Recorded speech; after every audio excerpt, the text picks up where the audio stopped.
ஹரே கிருஷ்ணா கிருஷ்ணா கிருஷ்ணா ஹரே ஹரே, ஹரே ராமா ராமா ராமா ஹரே ஹரே. குட்டி கதைகள் 190. இதில் திருமலை திருப்பதியில் ராமானுஜரின் லீலைகள் எனும் கதை காண்போம். முன்பு ஒரு சமயம் ஸ்ரீ ராமானுஜ ஆச்சாரியர் திருமலைக்கு தன் சிஷ்யர்களோடு ஸ்ரீரங்கத்தில் இருந்து யாத்திரையாக எழுந்து அருளினார். அங்கு கீழே திருப்பதியில் பெரிய திருமலை நம்பி ஸ்ரீ ராமானுஜரின் தாய் மாமன் வந்து எதிர்கொண்டு இவர்களை மேலே திருமலைக்கு அழைத்து சென்றார். ஓ சுவாமி, தேவரீர் தான் வர வேண்டுமா? வேறொருவர் எளியார் யாரையாவது வரச் சொல்லி அனுப்பி இருக்கலாமே என கேட்டார் ராமானுஜர். பெரிய திருமலை திருநம்பி அவர்களிடம். அதற்கு அவர் கூறினார், ஓ அடியேனை விட நீச்சன் எவனும் கிடையாது என்றே வந்தேன் ராமானுஜர் அவர்களே என்றார் அவர். இதன் பின்பு மேலே திருமலை சிந்துபூ மகிழும் திருவேங்கடமாக காட்சி அளித்ததைக் கண்டு மனம் மிகவும் உகந்து, வேங்கடவன் தோல் மாலையாக இவற்றையென்றோ அணுகின்றான் என்று அகமகிழ்ந்தார் அண்ணல் ராமானுஜ ஆச்சாரியர்.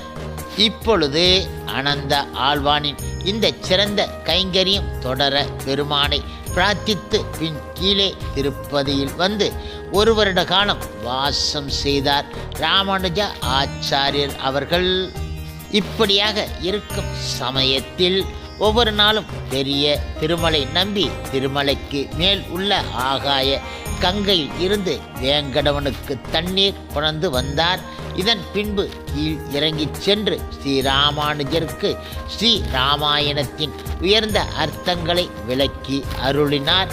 எம்பெருமானையும் எம்பெருமானாரையும் விட்டு கொடுக்காமல் யமுனா ஆச்சாரியர் விட்டு சென்ற அர்த்தங்களை ஆச்சாரின் மீது பக்தியுடன் அருளி செய்தார். அவரும் சிரத்தையுடன் கேட்டார்.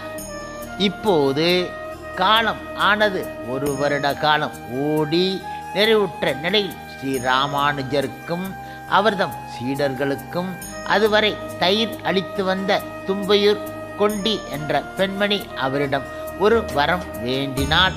அது என்னவென்றால், அவள் ராமானுஜரிடம் கேட்டாள், ஓ சுவாமி, அடியேனுக்கு ஏதேனும் கொடுக்க நினைத்து இருந்தால் மோட்சத்தையே தர வேண்டும், வேறு ஒன்றும் வேண்டவில்லை இந்த அடியாள் என அவரிடம் பிரார்த்தனை செய்தாள் அவள். அதற்கு ராமானுஜ ஆச்சாரியரும், அவனது பணியாட்கள் அல்லவோ நாங்கள், பெருமானிடம் இந்த சீட்டை கொடுத்து அவன் அளிக்க முக்தியை பெற்றுக்கொள்வாயே தாயே என்றார் அவர். இப்போது அந்த பெண்மணி பிரார்த்தனை செய்தால், ஓ வேங்கடவா, உடையவரான ஸ்ரீராமானுஜர் அளித்த ஓலையை கண்டு அதன் மாற்றாக உன் வைகுந்தத்தை தந்து அருள வேண்டும் என கேட்டுக்கொண்டாள்.